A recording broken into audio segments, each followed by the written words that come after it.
Just not now. No.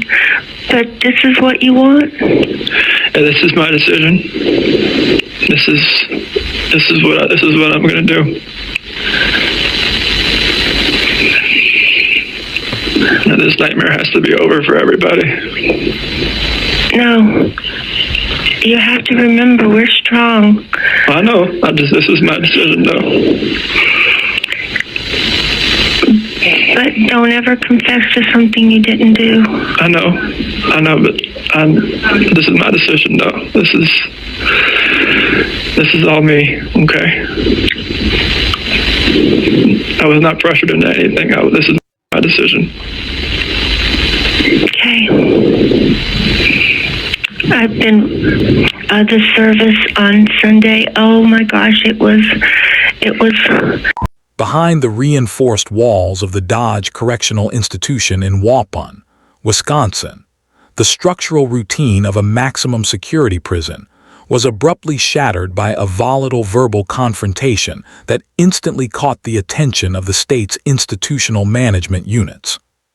Christopher Watts, the 40-year-old inmate serving 5 consecutive life sentences without the possibility of parole for the August 2018 murders of his pregnant wife, Shannon, and their 2 young daughters, had reached an absolute breaking point. Packing the narrow confines of his restrictive housing unit, Watts erupted into a frantic, localized outburst, declaring to housing block officers, "I can't live here anymore." The statements that followed, preserved inside internal behavioral monitoring logs and state correctional files, sent shockwaves through both the prison administration and the legal networks still monitoring the aftermath of the Saratoga Trail massacre. If you want to follow the raw, unvarnished reality of these maximum security updates based strictly on verified institutional files without the standard internet rumors, take a quick second to smash that like button and hit subscribe right now to support vocal evidence. This sudden loss of psychological control marked a radical departure from the compliant, entirely submissive behavioral profile Watts had maintained since his quiet transfer from Colorado to the Wisconsin state prison system. To fully comprehend why this sudden containment breakdown occurred, one must analyze the rigorous environmental conditions that dictate daily survival inside Dodge Correctional. Following his 2018 conviction in Weld County, Colorado, state departments executed an interstate inmate transfer under the National Corrections Compact, moving Watts out of his home state due to high-profile security threats and the extreme risk of vigilante violence from the general population. Placed under maximum security conditions in Wisconsin, the 40-year-old's existence was reduced to an unyielding structural loop consisting of near-total cell isolation, restricted recreation windows, and continuous, automated administrative tracking. Correctional research confirms that for inmates transitioning from normal domestic lifestyles to permanent, lifelong containment, the psychological reality of their situation often takes years to fully settle into the subconscious mind. For the first several years of his sentence, internal registries documented Watts as a highly compliant, non-confrontational inmate who spent his time reading religious literature and writing reflective corresponding. However, internal reports from the spring of 2026 indicate that the absolute finality of his legal situation, combined with the unyielding friction of institutional isolation, finally caused his carefully constructed psychological defense mechanisms to completely collapse. The specific details of what Watts declared during his localized breakdown reveal a mind completely buckling under the weight of permanent, unyielding isolation. According to internal correctional briefing notes leaked to investigative units, when housing officers moved to contain his vocal outburst, Watts did not simply complain about the physical architecture of the facility or the quality of institutional resources. Instead, his statements shifted into a highly erratic, psychologically dense monologue regarding the sensory environment of his cell. Watts explicitly claimed to staff that he was being subjected to continuous, auditory disruptions during the late-night hours, asserting that he could hear the voices of his daughters, Bella and Celeste, crying out within the concrete walls of his unit. He frantically stated to responding supervisors that the psychological landscape inside the cell had become entirely unlivable, screaming that he could no longer endure the closed environment because the memories and the phantom audio frequencies were actively driving him into madness. This specific admission shocked the correctional officers on duty, as it marked the first time the 40-year-old convict had ever displayed a volatile, outward projection of psychological torment directly to state authorities since entering the Wisconsin infrastructure. The behavioral response from the Dodge Correctional Administration was immediate, severe, and strictly dictated by state safety protocols.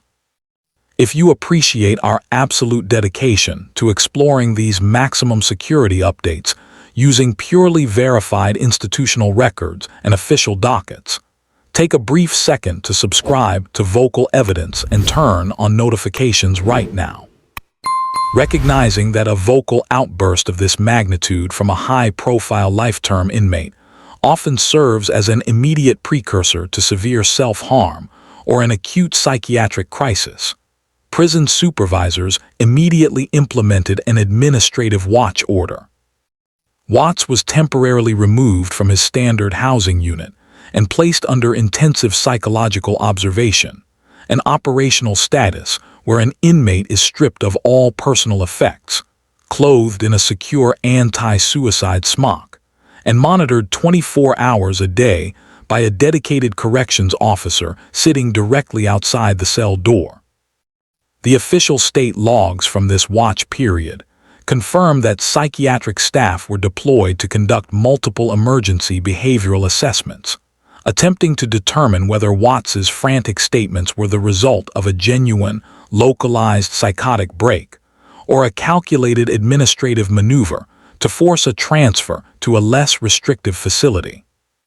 As news of the prison outburst filtered through the legal channels, prosecutors and behavioral analysts who worked on the original 2018 Weld County case noted that the timing of this psychological collapse aligns perfectly with established patterns of long-term inmate remorse and confinement panic. During his initial interviews with the Colorado Bureau of Investigation in early 2019, Watts had attempted to project an image of total spiritual rehabilitation, claiming he had found peace through religious study and that he prayed for forgiveness every day.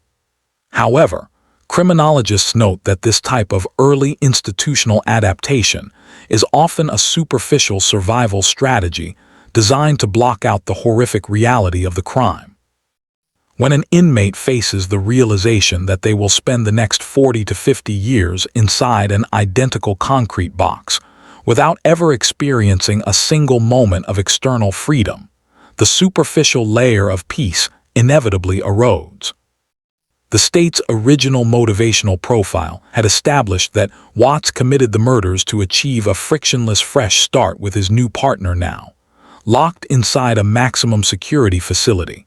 The absolute failure of that gamble has turned his internal environment into a permanent, inescapable psychological prison. The legal and administrative reality underlying Watts's life sentences means that regardless of his internal psychological state or his vocal complaints to staff, there is absolutely zero mechanism for alteration or escape within the American judicial framework. Having signed a comprehensive, binding plea agreement in Weld County to avoid the death penalty, Watts permanently waived his right to appeal his convictions or seek a reduction of his sentence at any point in the future. If you want to stay completely informed on how modern forensics and institutional updates continue to shape the true crime landscape, make sure to drop a comment below and subscribe to the channel right now. The state of Colorado and the Wisconsin Department of Corrections maintain an unyielding joint mandate to ensure that Watts remains permanently contained within the maximum security infrastructure until his natural death. As the 40-year-old inmate is returned to his standard housing unit under heightened administrative surveillance, The official record of his recent outburst stands as a stark, document-backed reminder that while a perpetrator can attempt to flee the consequences of their actions through deception and geographic relocation, the ultimate weight of their choices will eventually catch up to them behind the concrete walls of justice. The tactical enforcement of this high-security isolation protocol also highlights the strict boundaries surrounding the 40-year-old's legal status regarding external communications. Public records indicate that, as a result of his restrictive classification, the Wisconsin Department of Corrections strictly regulates Watts's outbound telephone privileges and visitor logs to prevent any unapproved third-party dissemination of institutional audio. Prison security logs reveal that his authorized communication list is entirely restricted to immediate, pre-screened biological family members and designated legal counsel, effectively cutting off any direct interaction with the true crime media networks that continuously monitor the Dodge Correctional infrastructure. If you want to follow the raw, document-backed reality of these maximum security updates, take a brief second to smash that like button and hit subscribe right now to support vocal evidence. This absolute administrative control ensures that any verbal statements or behavioral outbursts occurring inside the facility remain strictly confined within internal incident registries, blocking the inmate from leveraging his notoriety for public attention. Simultaneously, the long-term psychological data tracking Watts's confinement profile reveals that institutional authorities have integrated specialized cognitive behavioral monitoring into his daily routine following the outburst. Because high-profile inmates serving multiple life terms face an elevated statistical risk of sudden behavioral shifts as they transition into middle age, psychiatric teams utilize these recorded verbal episodes to adjust cell placement and safety parameters.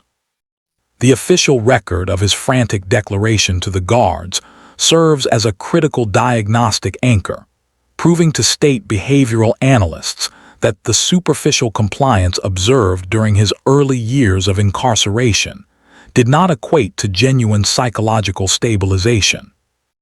Drop a comment below with your thoughts on whether long-term isolation or remorse is the primary trigger for these sudden prison breakdowns, and make sure you are subscribed to the channel so you never miss a verified investigative update as we continue to track the unvarnished truth of the case. Here is a comprehensive recap of the core narrative beats and structural elements established across the script for Chris Watts' prison outburst. The incident.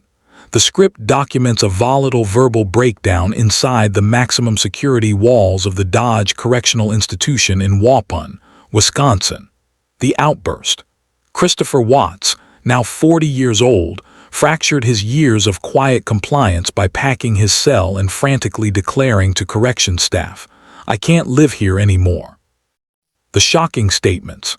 He claimed to staff that his concrete cell had become psychologically unlivable because he was experiencing auditory disruptions, specifically stating he could hear the phantom voices of his late daughters, Bella and Celeste, crying out within the walls during the late-night hours. The security response. Prison supervisors immediately implemented a high-security suicide watch order, stripping him of personal effects, placing him in an anti-suicide smock, and assigning 24-hour physical observation alongside emergency psychiatric evaluations to determine if he suffered a genuine psychotic break. The behavioral context. The script breaks down the criminological transition of an inmate moving into middle age, showing how early superficial spiritual peace erodes over time as the absolute finality of 5 consecutive life sentences permanently settles into the subconscious mind. The legal reality. The text emphasizes that due to his 2018 Weld County plea deal, Watts permanently waived all rights to future appeals, locking him into this maximum security isolation structure under strict communication surveillance until his natural death.